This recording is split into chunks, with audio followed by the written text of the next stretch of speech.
a step, but I don't know When? what kind of step and how much time. Like कब तक step लेगा? He's like उसका studies का issue है तो he'll move abroad. अच्छा, अभी आपने इस्तिखारे की बात की थी ना, मैं आपको एक बात बताऊं, हम जैसी बेवकूफ़ कुछ लड़कियां होती हैं, हम जैसी नहीं, मतलब मुझे तो 9 साल हो गए शादी को, लेकिन कुछ ऐसी बेवकूफ़ लड़कियां होती हैं, उस टाइम की बात करी हूँ, when they involve somewhere, अगर उनको कोई इस्तिखारे के बारे में बताता है, तो वो पता है क्या करती हैं, इस्तिखारा तो करा लेती हैं, लेकिन they are not ready to you know trust नहीं होता, या they not ready to accept it कि ओहो अच्छा ठीक है ये हो गया है। अगर आपके हक में सही नहीं आता तो हम ज़्यादातर लड़कियां क्या करती हैं कि वो कहती नहीं नहीं ये इस्तिखारा से ना, बिकॉज़ वो गेट ओवर नहीं होना चाहती। अभी जैसे आपने कहा you can't live without him, so you don't want to get over him, तो आप क्या करोगे, इस्तिखारा करा भी लोगे ना, you will be never satisfied, क्योंकि आपको होगा कि नहीं ये इस्तिखारा है, ऐसे ये मुझे इसको छोड़ना पड़ा तो ये, लेकिन इस्तिखारे का मतलब होता है हाँ या ना। अगर एक दफा इस्तिखारे में एक चीज आ जाए फिर आपको उसे अपनाना पड़ता है, या तो आप करें ही ना, या तो आप उसको बिल्कुल ना करें। डोंट इस्तिखारे की तरफ बिल्कुल मत जाना बेटा, क्योंकि इस्तिखारे की तरफ जाओगी तो जब उसमें एक आंसर आ जाएगा that means it's like done, अब आपको उसको नहीं चेंज कर सकते। Otherwise don't get into it.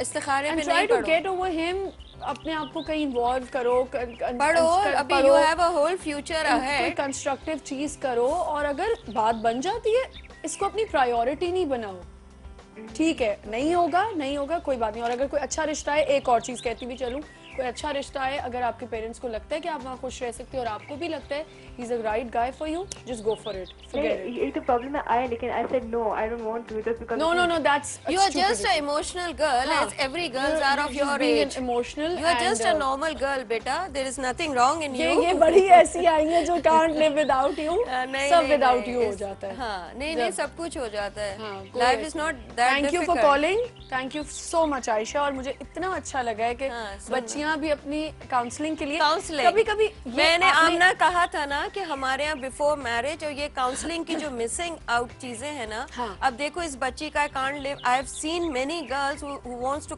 Who committed suicide, although I know personally few girls। और ये बात तो मैं आपको बता दूं अंजुम, ये बिल्कुल सच है। अगर आपकी फैमिली एक दफा कोई एक पेरेंट में से कोई एक कह देना शादी में नहीं पड़ना कि नहीं मुझे ये लड़की ठीक नहीं लग रही, या मुझे ये लड़का ठीक नहीं लग रहा, मैं आपको सही बता रही हूँ कि वो आपको जिंदगी भर उस नजर से नहीं देख सकते, वो इज्जत ही नहीं मिलती है, और आपकी जरा सी मिसअंडरस्टैंडिंग हो जाती है, वो लड़ाई में बातें लड़ाइयाँ कि अम्मी ने तो सही मना किया था, अब्बा ने तो सही कहा था, बड़े भाई ने सही कहा था कि तुमसे शादी, तुम हाँ सही कह रहे थे कि तुम तो ऐसी निकलोगी। अपना भूल जाता है लड़का, खुद कितने आगे पीछे घूम रहा होता है, लेकिन बाद में जब लड़ाई झगड़े होते हैं तो कहते हैं मैं तो चाहता ही नहीं था। इसलिए आमना कि हमारे यहाँ शादी इज नॉट द इंडिविजुअल, बाहर की तरह शादी नहीं होती जैसे लड़का लड़की सिर्फ शादी कर रहे हैं, हमारे विद द फैमिली शादियाँ होती हैं, और पूरी निभानी पड़ती है जिंदगी भर, ससुराल सब निभा रहे हैं। और फिर तो, ये लड़कियां भूल जाती हैं, बिल्कुल भूल जाती हैं कि आपने 24/7 अपने हस्बैंड को नहीं देखना होता, आपने मियाँ सास ससुर को भी देखना है, नंद भाभी को भी देखना है, आने जाने वाले को भी देखना है, फिर आपकी शादी एक से नहीं, आपके पूरे टब्बर से शादी होती है, पूरे खानदान से शादी होती है, पूरे टब्बर से होती है शादी, बहन भाई, फिर मोहब्बतें सारी ड्रेन हो जाती हैं, सब ड्रेन में चला जाता है। लव मैरिजेस जब भी थोड़ा सा वीकेंड पड़ती है कि वो लड़का इसीलिए थोड़ा चेंज आपको लगता है। लेकिन अगर मैं यही कहूंगी Ayesha, if you can wait for him and he can like he can take a stand for you, और वो अपने माँ बाप को मना लेता है, बट इसमें और टाइम वेस्ट करने की बेटा जरूरत नहीं है। बट 25 इयर्स तक तो शादी जायज है, कोई बात नहीं। 25 से ऊपर जब चले जाएं तो फिर आपको चाहिए कि आप अपने माँ बाप की सुन लें और कहीं शराफत से दुल्हन बन के चली जाएं। और स्वीट ऑफ कह रही है फिर मुझसे शुरू क्यों की थी दोस्ती? देखिए यही तो बात है, ये अनजस्टिस, कमिटमेंट नहीं करना चाहिए लड़कों को, प्ले विद गर्ल्स, ये दे प्ले विद गर्ल्स।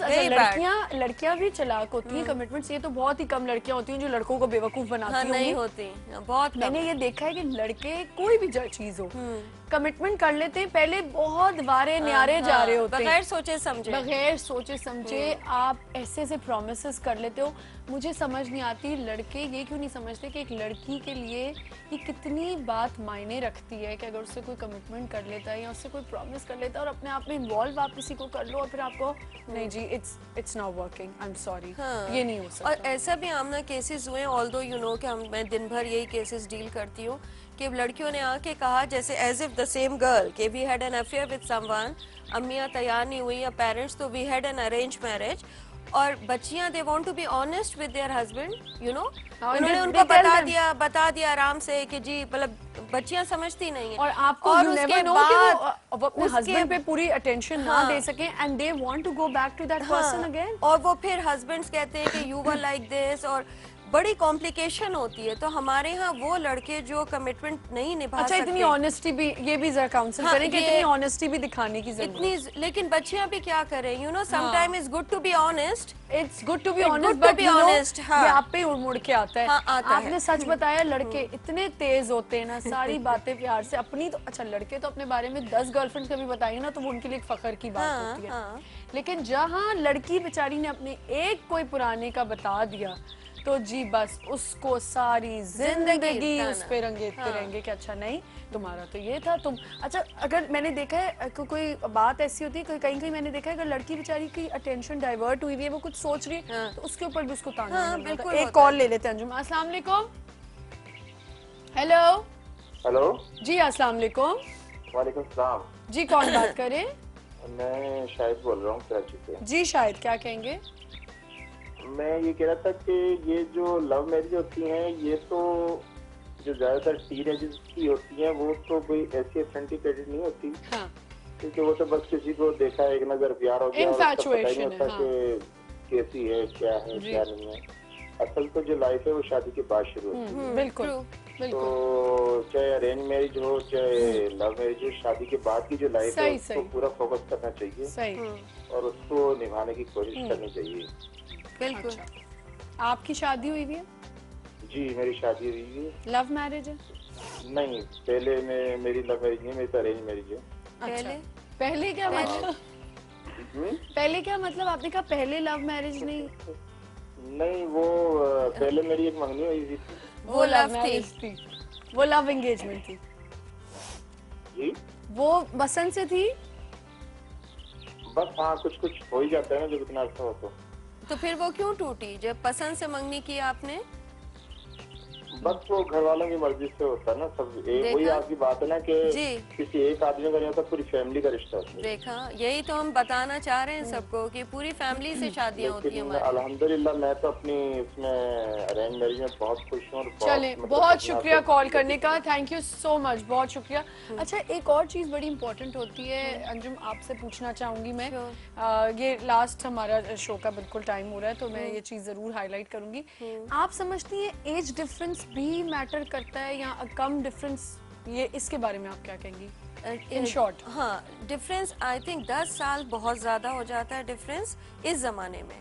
4-5 साल और सेम एज 2-3 साल बस। हाँ हाँ, 10 इयर्स का बहुत difference. I think age difference भी बहुत मैटर करता है। नहीं, 10 साल बाद तो बिल्कुल चेंज हो बिल्कुल। अगर आपने बिल्कुल ही एक ज्यादा लंबा डिफरेंस हो जाए तो फिर ये होता है ज्यादातर कि लड़के और लड़की का मेंटल लेवल चेंज हो चुका होता है। तो ये चीज बहुत इंपॉर्टेंट है। आज हमने अरेंज मैरिजेस पे बात की, लव मैरिजेस पे बात की, काफी लोगों ने एडवाइस ली, काफी चीजें अंजुम ने बताई, काफी मैं बोली तो मेरा ख्याल है काफी चीजें क्लियर हो गई होंगी। उसके अलावा हमने चाइल्ड लेबर पे बात की, हमने सिद्रा इकबाल से बहुत सी चीजें, मीडिया पे बात की और बहुत सी रोल मॉडल पे बात की। तो आई थिंक कि सबको बहुत अच्छा लगा होगा show. Thank you so much Anjum, बहुत मजा आया। नेक्स्ट वीक इंशाल्लाह आपसे मुलाकात होगी। अपना बहुत ख्याल रखें। आप हमें ईमेल कर सकते हैं morningmasala@news1tv.tv पे, message us on Facebook morning masala fan page पे। आपकी फीडबैक हमारे लिए बहुत ज़रूरी है, so just keep mailing us and keep posting us. Will be इंशाल्लाह मीटिंग यू टुमारो और अपना बहुत ख्याल रखें। खुदा हाफिज़।